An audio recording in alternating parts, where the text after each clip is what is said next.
betul-betul terputus dengan sejarah politik kekuasaan. Nah ini kita telusuri melalui sejarah lesan. Itu Mas Andi. Mitos, legenda, jangan dianggap, oh itu cerita tidak ada hubungannya.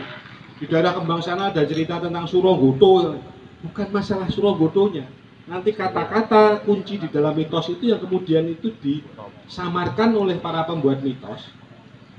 Jadinya kemudian tidak perlu kita merasa identitas tadi, kearifan lokal itu kita tidak perlu terus merasa gentar.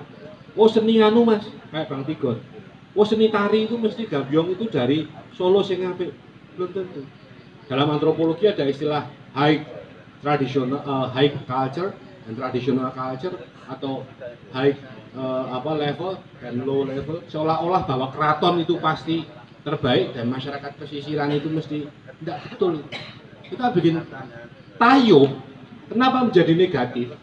Karena ketika kolonial kemudian melakukan praktek tayub dengan cara minum-minuman bebas dan liar, itulah kemudian tayub menjadi negatif.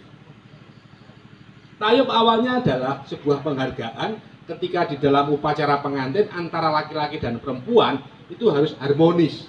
Makanya tidak boleh sendiri, harus berpasangan. Nah kemudian ketika Belanda mengadakan tayuban, itu kemudian diisi dengan berbagai pesta liar, dan itu terus-menerus kemudian diwariskan. Seolah-olah tayub itu adalah seni seks liar. Tidak betul. Di Jogja ada yang namanya angguk, ada dolala, ada kubrosiswo, yang perempuannya itu pakai kacamata hitam, celana pendek, dan kemudian menari. Kubrosiswo dan dolala atau angguk itu dibuat pada masa perang Diponegoro untuk membangkitkan semangat. Awalnya dimulai dari Barjanji. Itu yang dihilangkan. Kira-kira begitu.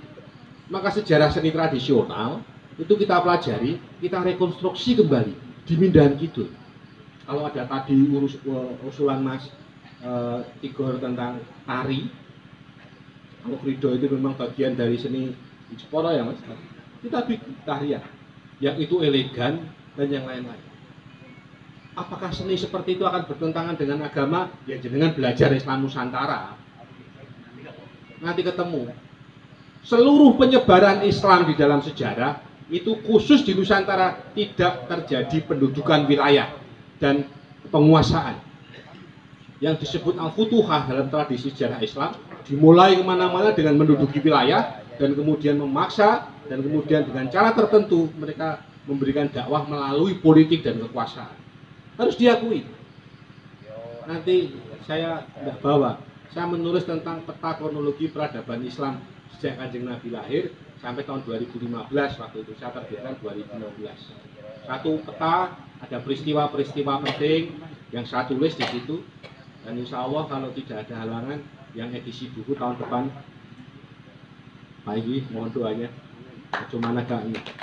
Saya ingin mengatakan bahwa peradaban Islam itu sangat kuat, sangat hebat, kecuali persoalan politik. Di bawah itu ada tabel 156 dinasti Islam yang kemudian saling menghancurkan dan saling membunuh dan yang lain-lain. Urusan politik kita itu tega Mas. Kalau masalah kekuasaan umat Islam itu tega. Tega yang membunuh, ya tega yang berkhianat. Jadi dengan baca nanti tradisi tentang bagaimana perubahan dari setelah 4 orang Khulafaur Rasyidin, dari keempat orang itu 3 itu meninggal dibunuh persoalan kekuasaan. Setelah itu dinasti dan yang lain sama Abbasiyah semuanya. Kalau masalah politik umat Islam tega, tapi masalah ilmu pengetahuan, oh jangan main-main. Al-Khawarizmi menjadi algoritma, aljabar, titik nadir, zenit, semuanya itu buatan umat Islam. 700 tahun kita berjaya di masa Andalusia. Itu adalah sentra ilmu pengetahuan. Perpustakaan Al-Hikmah di Baghdad yang sudah zaman itu punya perpustakaan sebanyak 400.000 zaman Khalifah Al-Ma'mun dan diteruskan oleh Harun Al-Rasyid. Dalam bidang ilmu pengetahuan umat Islam luar biasa. Tapi kalau sudah masuk politik, hati-hati. Terima kasih, nanti kita teruskan. Assalamualaikum warahmatullahi wabarakatuh.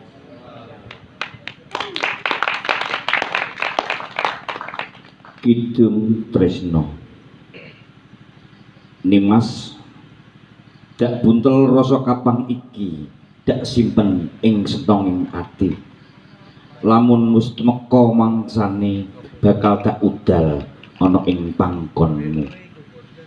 Dak burehke ing rikmamu, dak araske ing pipimu, dak sebar wangi kasturi ing taman Madyaratri. Dak umbar rasa iki dimen bisa lelumban angisep sarine kembang. Hanyar kara ing jagat Madyaloka idam sarira satunggal. Sari rasa tunggal. Nimas enten ana tekaku ing taman sarira ayu sinambi nyawang jogete kupu angisep sari madu. Ini adalah harapan daripada kami semua. Keguritan ini. Saya tidak pandai membaca puisi seperti Mas Bayu Andara karena saya lebih cenderung ke keguritan. Dua keguritan tadi gambaran besar ketika harapan petinggi dan perangkatnya, terus para perindu ya, para perindu yang ingin membanggakan desanya kan gitu. Ini harapan kami, jangan sampai hanya menjadi jagung budaya yang tanpa makna, tanpa arti dan tidak ada gunanya. Kita bukan mau membeli balon atau wong Jepara ngarani kelembungan. Wapi disebul. Ledos. Bukan. Ini berjangka. Minimal kita mencatatkan nama kita di dalam sejarah. Taman Budaya Mini. Masalahnya sing gedhe ra iso, adite entek ora. Sing gedhe ra iso, adite wis kanggo kae yo. Jadi itu ya. Taman Budaya Mini didirikan di Desa Mindahan. Gawe candi cilik-cilikan. Gawe masjid cilik-cilikan. Gawe pura cilik-cilikan. Kan mini kabeh kan? Mini kabeh. Masalah rasa dileboni gampang, anakku kan mlebu kan. Jadi ini daya tarik. Jenengan ora usah pemasaran.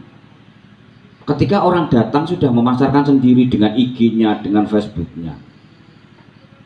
Kembali lagi, ayo. Jagung budaya adalah titik awal, bukan dari yang kanal Pak, dari titik awal. Nah ini kita tidak ambil, mohon maaf. Beberapa desa di Jepara anak jenengan seperti saya, seperti Koaspal, di Welahan ada palu baris. Kok palu baris lah? Ya palu gede-gede baris. Dari mulai beberapa desa di Welahan sudah siap membuat wisata desa. Kita kalah start dicuri ning kono, ya kan? Beberapa tempat kita kalah, ora pantai, ora gunung. Bagaimana caranya agar kita bisa mendatangkan orang ke Mindahan? Itu adalah tanggung jawab kita semua. Terima kasih atas kita arani wejangan, morano sing diwejak. Tak arani doktrin, sapa sing mendoktrin. Tapi sebelumnya ada dua pertanyaan yang harus dijawab. Yang pertama, yo ngapuran dhisik Pak Inggi. Satu pertanyaan untuk Pak Inggi. Siap ndak Ahmad Jawarul Haq untuk membawa Desa Mindahan Kidul lebih maju dan sejahtera atas nama personal dan atas nama jabatan sebagai petinggi? Satu kata, siap atau tidak? Pertanyaannya keteges.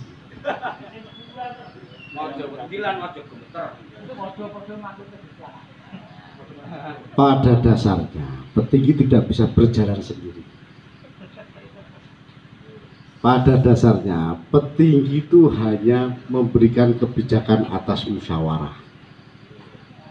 Kanggo apa kebijakan ya maupun tidak tapi masyarakatnya ora butuh. Tapi tidak seperti itu juga. Kemungkinan dengan kebijakan petinggi itu bisa memotivasi semua di masyarakat. Itu. Pada saat kita siap, ketika masyarakat pun siap untuk merubah. Begitu Mas Anam. Yang selanjutnya, untuk seluruh masyarakat Mindahan Kidul yang pada malam hari ini ikut hadir dalam acara Jagung Budaya, kira-kira siap tidak diajak untuk maju dan lebih sejahtera di desa Mindahan Kidul ini? Siap tidak? Oke. Pak Inggi selaku pemegang kebijakan secara menyatakan siap dan masyarakatnya siap. Artinya ada dua titik keinginan yang perlu kita satukan untuk menjadi sebuah gerakan. Yang selanjutnya, nah, dari penyampaian beliau-beliau para senior kita ini, niki nyuwun sewu Mas Siska, Bang Tigor, Bang Solikin, bertiga tak belah jadi dua. Untuk urusan serius, untuk urusan yang mengarah kepada sebuah edukasi, nyuwun tulung mangke piye carane Mas SK Bang Solikin. Tapi sing untuk urusan edan-edanan, urusan ngawur iki lah bagiane Bang Tigor. Iki jadi ben genah. Di sini ini 1, 2, 3 tadi yang di sebelah saya mak ceblung alhamdulillah ketika Bang Solikin menyampaikan suatu catatan kecil terkait Mindahan Kidul. Artinya mereka tadi yang ada di sini itu adalah 13 anak yang tadi saya sampaikan, yang berawal dari mata buta bergeser menjadi mulai kriep-kriep sampai sekarang memaksa untuk membuka mata piye caranya desaku iso maju. Makanya ke depan harapan kami Mas SK Bang Solikin juga ojo kapok apa maneh sampai gremeng nek diributi bocah cilik-cilik iki mau. Nah, tapi ini semua nanti akan terasa lebih ringan ketika dari pihak pemerintah desa Mindahan Kidul sudah melaksanakan kegiatan. Seingat kami pada bulan Oktober kemarin, Dinsos Permades Kabupaten Jepara itu telah melaksanakan terkait sosialisasi lembaga kemasyarakatan desa. Nah, hari ini yang mau kami tanyakan, lembaga kemasyarakatan desa atau lembaga adat desa Mindahan Kidul sampun wonten apa dereng? LKD atau LAD? Artinya kalau sudah ada, ini adalah bagian kecil pijakan awal dari teman-teman pemuda yang mulai merangkak menuju ke arah ke sana. Nah, harapan kami pun yang nanti di Mindahan Kidul selaku lembaga adat desa nggih. Ampun kapok Pak jeneng ngrumat ngopeni cah cilik-cilik nggih ngoten. Diarani bener urung wayahe, diarani salah wajib, masalah ijih bocah kan ngoten. Jadi kae wis engko siap mbok rewo ya gak apa-apa ya. Yang selanjutnya di tahun 2022 sebenarnya adalah pijakan awal desa Mindahan Kidul untuk mempertahankan huruf H hijau yang pertama. Mengingat 20% dari APBD dilarikan untuk ketahanan pangan. Nah, walaupun Pak Inggi, BP dan yang lain mesti nganggarke 20% ke ketahanan pangan, tapi kita selaku masyarakat pelaksana selama tidak ada sedikit pun langkah minimal nyeblok ke kangkung atau nyeblok ke lombok